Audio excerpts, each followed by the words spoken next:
the Arctic has, for the most part, it has always been strategically important, mainly to the countries that are located near the region, like Russia. I don't think that it's always been on many people's radar, just because prior to climate change or the serious effects of climate change, it was mainly ice. And I think people kind of viewed it as a place where they can't really do too much. Before 1989, it's almost fair to say there was no geopolitical importance to the Arctic. It was the only people who paid attention to it were explorers and Russians, or Soviets as they then were, who used it as a place to hide their ballistic missile submarines. And so the Americans and the British, and to a very minor extent for a very short period of time, the French, would send submarines up there to provide a counter to that. To be honest, the Russians didn't place submarines up there very often. They demonstrated that they could fire through the ice. They surfaced a couple of Delta-class SSBNs and launched practice missiles through the ice. Over the past 30 years, the Arctic has warmed at roughly the twice the global rate. And the Arctic region is rapidly changing, and its rate of change looks to be accelerating. And the floating sea ice cover of the Arctic Ocean is shrinking, especially in the summer months. And snow cover over land in the Arctic is decreasing, particularly in spring, and glaciers throughout the Arctic are receding. Frozen ground in the Arctic, known as permafrost, is warming and thawing in many regions. I was fortunate enough to go under the North Pole twice in my submarine career, once in 1989 and once in 1996. I was navigator the first time and captain the second time. They were only 7 years apart, but between 1989 and 1996, the scarcity of the ice was noticeable. And in fact, on the second trip, I took a scientist from the Scott Polar Research Institute who was there specifically to measure ice thickness. We went on a grid pattern around the North Pole and measured the ice thickness. And this gentleman, Peter Wadhams is his name, still works for Scott Polar Research, I think, in Cambridge. He had been in a submarine in 1976. So this was 20 years between the two, and he noted the significant difference from those two. But I even noticed it in 7 years. Scientists believe that the Arctic will be completely ice-free by 2050, during the summers at least, and I think they believe that it's going to happen a lot sooner than that. With that in mind, I think that the strategic importance of the Arctic will grow as more ice melts and as countries are able to kind of move into the region more and do more things with it, whether that's commercially or military or anything in that sense.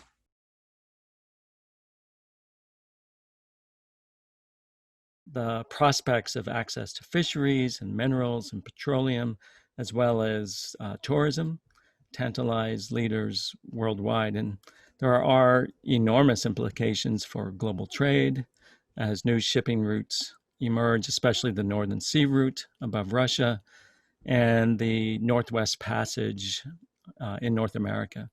And shipping activities during the Arctic summer months has already increased over the past 2 decades. And transit times have substantially shortened. And so, higher intensity of Arctic transportation also brings heightened risk for disasters in the region that will almost certainly have economic and ecological consequences. And these effects will be felt by not just the great powers, but also a number of other countries that border the Arctic Circle. If you take the ice away from the Arctic, it's very significant strategically. The strongest indicator for me was when Russia, under Vladimir Putin, sent a submarine, one of the submarines that they used to play around with undersea cables. They sent a mini submarine down on the Lomonosov Ridge, which is the main subsea ridge through the Arctic, which is named after a famous Soviet scientist and they planted a Russian flag 2,500 meters down on the seabed. If you come from Shanghai and you've got something you want to get to Rotterdam into the European market, you've either got to go south of Africa because you're not going to mess around with the Suez Canal, or you've got to go through Panama, and that restricts the size of the ship, although the new canals are a little bigger. If you go through the Arctic Sea route, that takes about 34 to 38% off the number of miles you've got to do. And the largest cost of sea freight is basically linked to the length of the voyage. I think we're seeing an increase of interest in the Arctic by multiple actors due to this new resources that are becoming available when it comes to the melting of the sea ice. Basically, the Arctic is a little bit of an unclaimed or disputed territory, and they border some of these states that are interested in doing this extraction. And so states will try to take advantage of that and claim it as their area. Major powers or even rising powers can become involved and have a place on that global stage.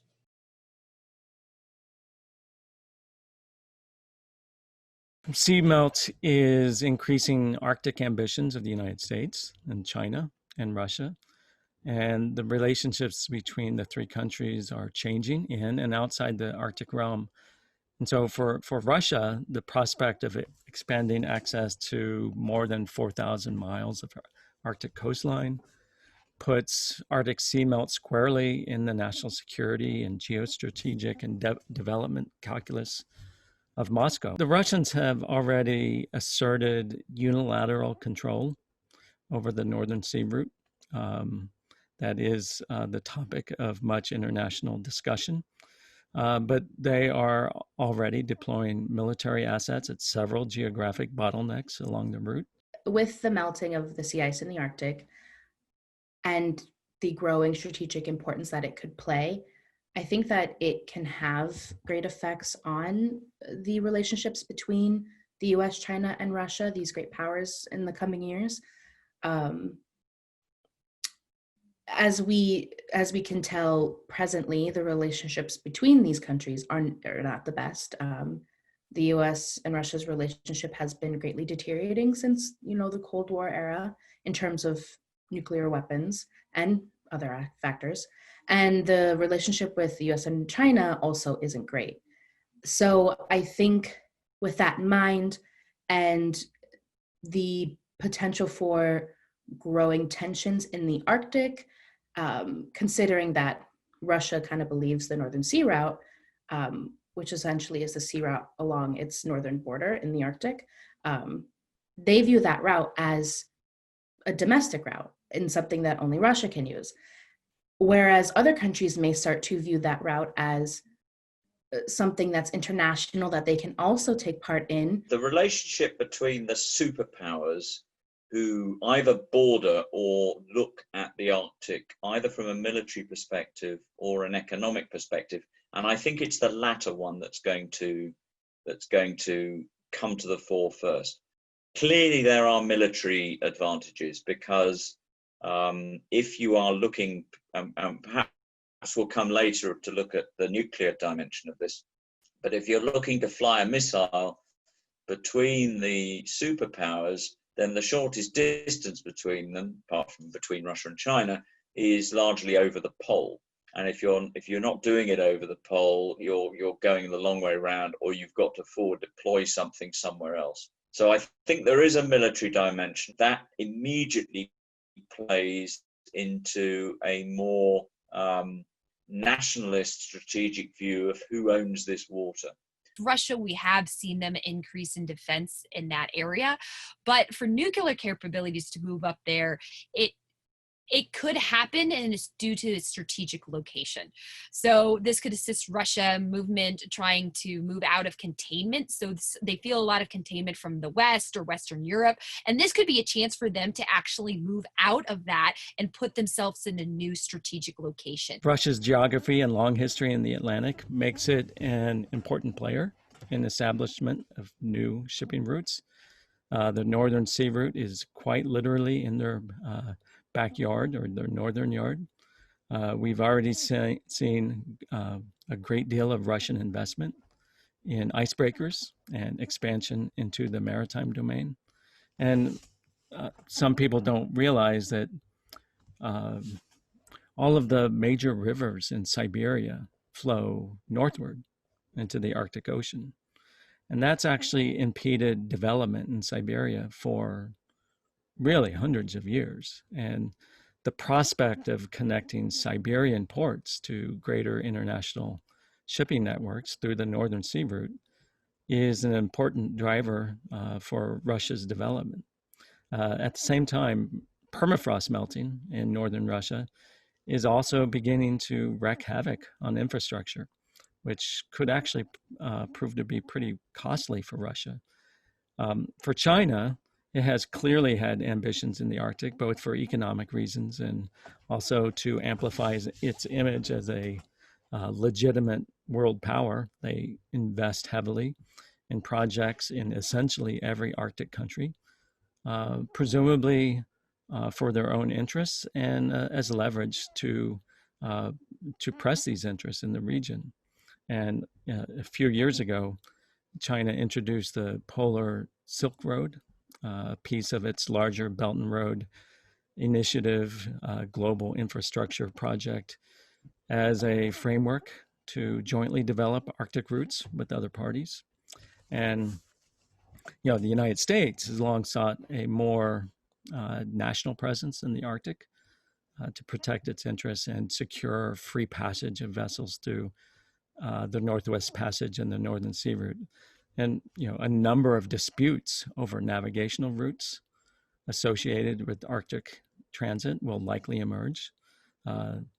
There's also the issue of the enhanced cooperation in recent years between Russia and China over Arctic matters, and this adds an added dimension to regional geopolitical concerns, especially for the United States. It remains to be seen how deep this cooperation really goes, but the prospects of a deepening Russia-China economic tie seems pretty likely. And so, and how the U.S.-China relationship evolves, and whether both countries can work to avoid a costly and largely elective Cold War is a big question mark.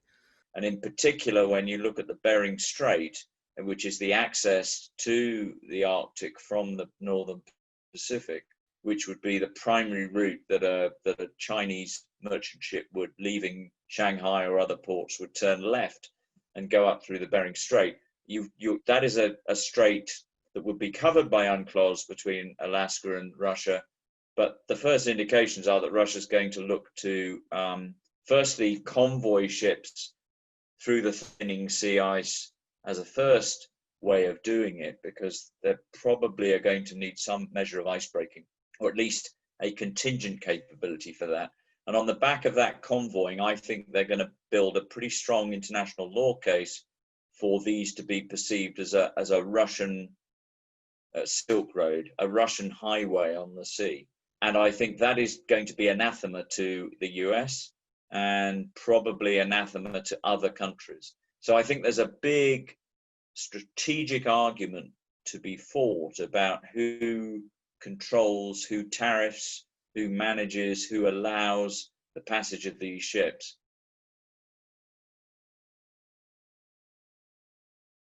The UN Commission on the Limits of the Continental Shelf is already embroiled in mitigating disputes between United States and Russia and others. Russia has presented claims to extend its rights in the Arctic through an extended continental shelf. They see this literally in their backyard. Russia has sought to further sovereignty claims to undersea Arctic territory, and it's unlikely to be the only such country going forward.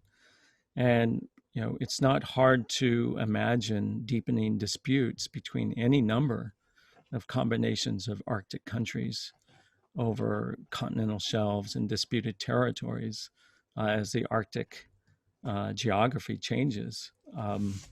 The Arctic Council has its work has focused largely on environmental monitoring, support for indigenous communities in the region, and emergency response. And typically, national security issues do not come up in the Council, but the Arctic Council has recently created a new expert group on nuclear and radiological emergencies. And you may remember that the summer of 2019 saw two such emergencies in the Arctic when a nuclear-powered submarine caught fire outside the Kola Peninsula. And then six weeks later, a nuclear-powered cruise missile exploded while being recovered from a seabed in the White Sea. And so the nuclear radiological component, certainly of maritime domain awareness and emergency response, has already taken on a nuclear component as well. I don't particularly see these two entities having much power or influence to mitigate potential conflicts in the region, mainly because, for one, the United Nations Convention on the Law of the Sea, I don't think it planned for an ice-free Arctic. I don't think anyone planned for that. And so I don't know if it comprehensively and adequately addresses the changing environment of the region and the problems that will arise with that. Additionally, the US has yet to ratify this convention, so it may feel that it can't be held accountable for its actions. And with the Arctic Council, it might be too soon to tell, but there is no enforcement mechanism with the Arctic Council. And I'm not sure if the Arctic Council has handled something of this scope and nature before in terms of a melting Arctic and what that means for how countries are going to operate in it. So the Council may not be prepared to handle conflicts that can arise as more countries kind of move into this region. If tensions were to rise between the US and Russia, for instance, and considering that they're both members of the Arctic Council, will it really be able to mitigate any conflicts or to provide solutions? I'm not sure. So in that sense, I don't know how effective that those two entities will be. Do you think that they will try to increase this role as, you can say, the Arctic gets congested with other states? But this all depends on those states and their interests and their willingness to cooperate with these actual entities. What kind of power does the Arctic Council really have to actually push a state to do or not do what they want to? And I can see that it's gonna be a big conflict. One of the problems about the UNCLOS is, of course, the US refuses to ratify it. So it becomes very difficult when the US then leans on UNCLOS, as it is in the South China Sea, to say to China, you can't claim this. This is high seas. I have freedom of navigation. Freedom of navigation exists because of the UNCLOS. So this sort of slightly hypocritical double view that the US has of these international treaties, more so, I would say, perhaps under the current administration, is not helping. It's rather like the CTBT. If the US were to ratify it, it would be much easier for everyone else to adhere to it. So I think it's going to be really challenging, and the US needs to see a balance of value for them in ratifying UNCLOS and putting the full force of its enforced nature, because that is the only agreement that's going to play in this game. And so I think that the big problem is in asserting that they want the things that are in UNCLOS to work, but then not supporting it in another way. How is this going to affect global nuclear order will largely depend on what the global nuclear order itself looks like in 20, 30 years' time. If it's much as it looks like now, then I think this is just going to be another destabilizer. To the degree that an opening Arctic contributes to conflict or disputes between nuclear powers, and most of the nuclear powers have interests in the Arctic, then that obviously puts pressure on the fabric of the nuclear order. Civilian and military applications of nuclear capabilities such as nuclear-powered icebreakers that Russia has long invested in. And now China is entering that game. These may have downstream effects on the nuclear order as well. In the larger geopolitical sense, really we're seeing the emergence of China on the world stage in practically every fora that used to be the domains of United States, Russia, Europe, and others. We can already see that Russia is increasing its activities in the region, especially its military activities. And as that occurs, the US may see that as Russia starting to cut ahead of the US, and it may perceive that there's a change in global nuclear orders and that it's, Russia's ahead, it's becoming a global superpower, whatever. So with that perceived change in global nuclear order, then I can see that affecting how the US acts. I don't see anything positive about the relationships between the US, Russia, and China coming out of the opening of an Arctic sea route. It is going to be another vehicle for competition and conflict.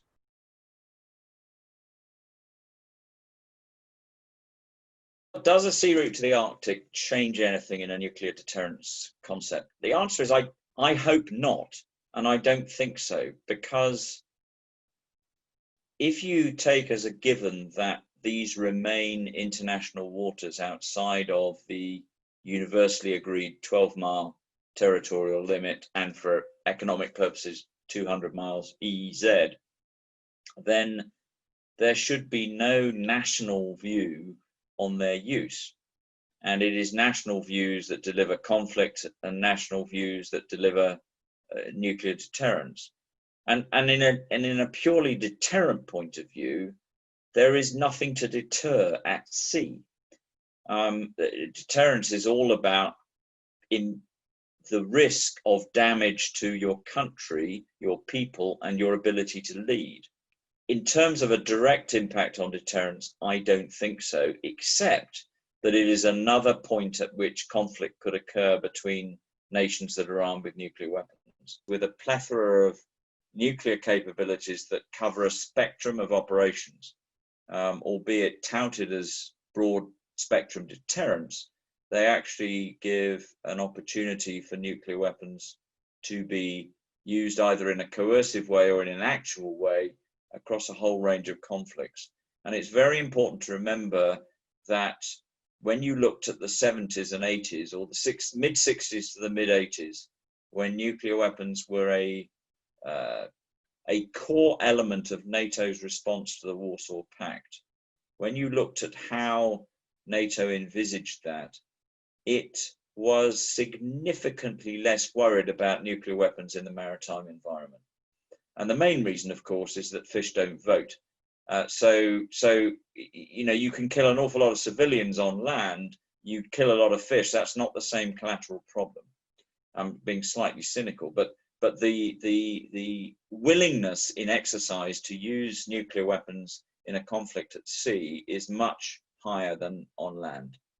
And so if you are providing a maritime arena for conflict, and you have weapons that are at the lower end of threshold for use, that are low yield, short range, clearly tactically capable, the sea is an area where you can have such an exchange and you don't kill many people, and if you do, they're military.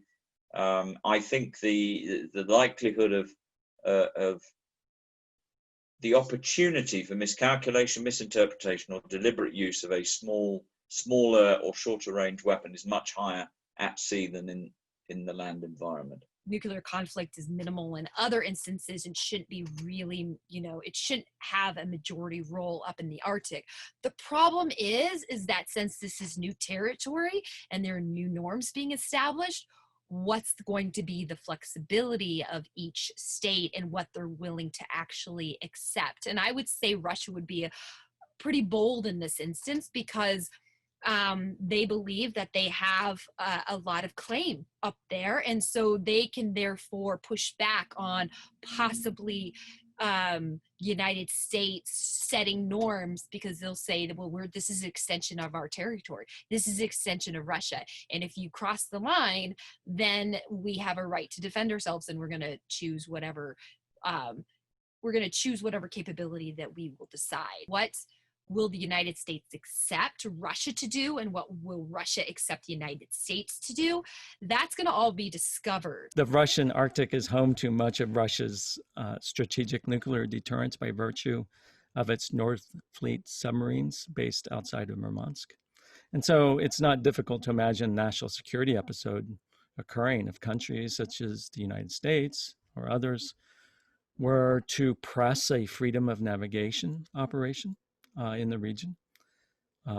That has been the topic of discussion at times. The new sea route in the Arctic and just the new possibilities that can arise with the melting Arctic, I think that can affect deterrence, especially given other factors that are playing out. So we already have a kind of a loss in tacit knowledge and understanding and experiences regarding, the bombings of Hiroshima and Nagasaki and the Cuban Missile Crisis and everything else that played out in the Cold War, because naturally as time goes on, that's kind of becomes more and more removed from our memory. And then you also have a growing number, maybe slowly growing, but still a growing number of people who are becoming more interested in the option of low-yield nuclear weapons and creating nuclear weapons that they perceive can be used in a conflict without escalating it. I don't quite understand that logic, but that's their logic. And with those factors, and then the fact that you have the Arctic melting, you have this new region where countries can play, you have Russia already increasing activities in the region, and the fact that its nuclear weapons arsenal is stationed on the Kola Peninsula in the Arctic, a peninsula that Russia's going to want to protect at all costs. I can see just a growing, in a sense, recipe for disaster. In an ideal world, they'd all work together to cohabitate in this new area, but you never know how this is going to play out. And with the way that things are currently playing out, the future looks a little bleak.